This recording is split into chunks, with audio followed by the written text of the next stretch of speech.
안녕하세요. 오늘은 정말 흥미로운 주제를 가져왔습니다. 여기저기 흩어져 있는 어찌 보면 좀 지저분한 데이터를 어떻게 가치 있는 정보, 즉 아주 근사한 요리로 만들어내는지 그 비밀 레시피를 한번 파헤쳐 보려고 합니다.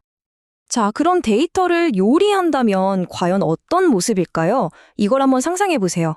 데이터는 바로 식재료인 거죠.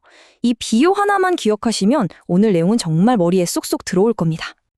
자, 그럼 본격적인 요리에 앞서서 주방 상태부터 한번 봐야겠죠? 모든 데이터 분석의 시작은 바로 이 문제에서 출발합니다. 바로 날것의 데이터, 아직 손질되지 않은 데이터 말이죠.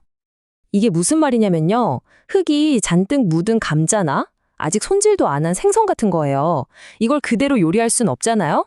예를 들어 마케팅 팀이 고객을 더 잘 이해하고 싶어서 서버 로그를 딱 열었는데 알아볼 수 없는 코드만 가득하다? 이건 뭐 거의 불가능한 미션이죠. 바로 이럴 때 구세주처럼 등장하는 게 있습니다. 그게 바로 ETL이에요.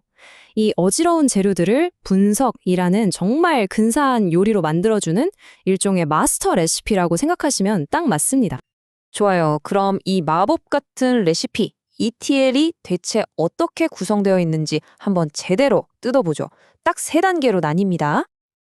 네, 바로 이 세 가지 단계입니다. 첫째, 신선한 재료를 구해오고, 추출. 둘째, 요리에 맞게 다듬고 양념하고, 변환. 마지막으로 잘 만들어서 냉장고에 보관하는 적재 거죠. 정말 셰프의 요리 과정이랑 똑같지 않나요? 자, 첫 번째 단계. 바로 extract, 추출입니다. 말 그대로 재료를 구해오는 거예요. 데이터는 여러 곳에 흩어져 있거든요. 데이터베이스에도 있고, 로그 파일에도 있고, 외부 API를 통해서도 가져올 수 있죠. 근데 여기서 중요한 원칙이 하나 있어요. 바로 사과나무를 흔들지 않고 사과만 살짝 따온다. 이게 무슨 뜻이냐면 원본 데이터 시스템에 절대 무리를 주면 안 된다는 겁니다. 자, 재료를 가져왔으면 이제 뭘 해야 할까요? 그렇죠. 손질해야죠. 바로 트랜스폼, 변환 단계입니다. 여기가 사실 ETL의 핵심이고 가장 손이 많이 가는 곳이에요. 예를 들면 어떤 데이터엔 서울이라고 적혀 있고 다른 데는 서울시라고 되어 있는 걸 서울특별시로 통일시켜주고요. 또 고객 정보랑 구매 내역 데이터를 합쳐서 어떤 고객이 뭘 샀는지 한눈에 보게 만들 수도 있죠. 민감한 개인정보는 가려주는 작업도 여기서 다 합니다. 자, 이제 기가 막히게 손질된 재료가 준비됐습니다. 마지막 단계는 로드, 바로 적재죠. 잘 준비된 데이터를 데이터 웨어하우스라는 거대한 냉장고에 착착착 정리해서 넣어두는 거예요. 그럼 이제 누구든지 마케팅 팀이든 기획팀이든 필요할 때마다 이 냉장고를 열어서 데이터를 꺼내 쓰고 멋진 분석 요리를 만들 수 있게 되는 거죠. 그리고 요즘엔 ETL의 순서를 살짝 바꾼 ELT라는 방식도 많이 써요. 이건 뭐냐면 레스토랑 주방처럼 재료를 다 손질해서 냉장고에 넣는 게 아니라 창고형 매장에서 장 보듯이 일단 모든 재료를 카트에 쓸어 담아 집에 가져온 다음에 뭘 만들지 생각하면서 그때그때 손질하는 방식이에요. 특히 클라우드 환경에서 엄청나게 많은 데이터를 다룰 때 아주 유용합니다.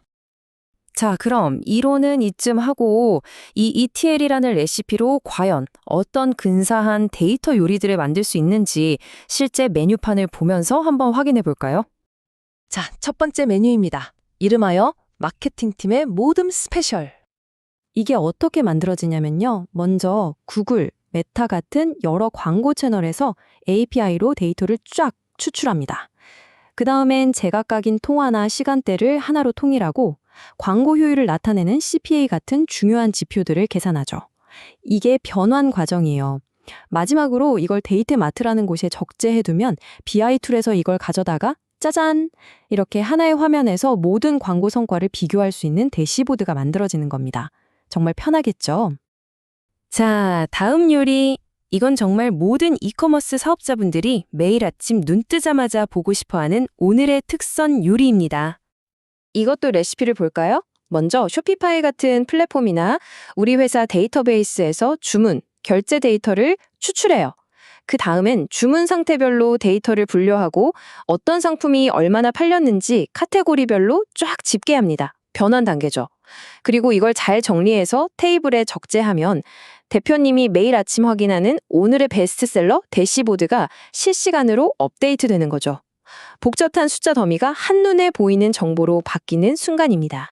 지금까지 ETL의 기본과 실제 활용 사례를 봤는데요. 그럼 이 데이터 주방, 앞으로는 어떻게 변하게 될까요? 특히 AI 시대에는 어떤 모습일지 마지막으로 한번 살펴보겠습니다. 네, 오늘 이야기의 핵심을 다시 한번 정리해 볼게요. ETL은 결국 이겁니다. 흩어진 재료를 모으고 extract, 그걸 쓸모있게 다듬어서 transform, 언제든 꺼내 쓸 수 있도록 잘 보관하는 load, 것.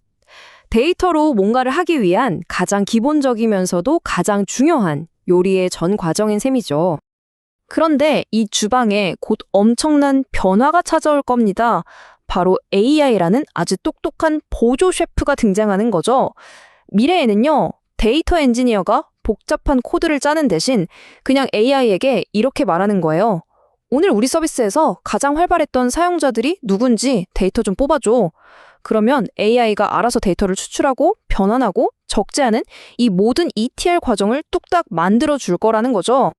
자, 그럼 이런 미래가 오면 데이터 셰프, 즉 우리들은 뭘 해야 할까요?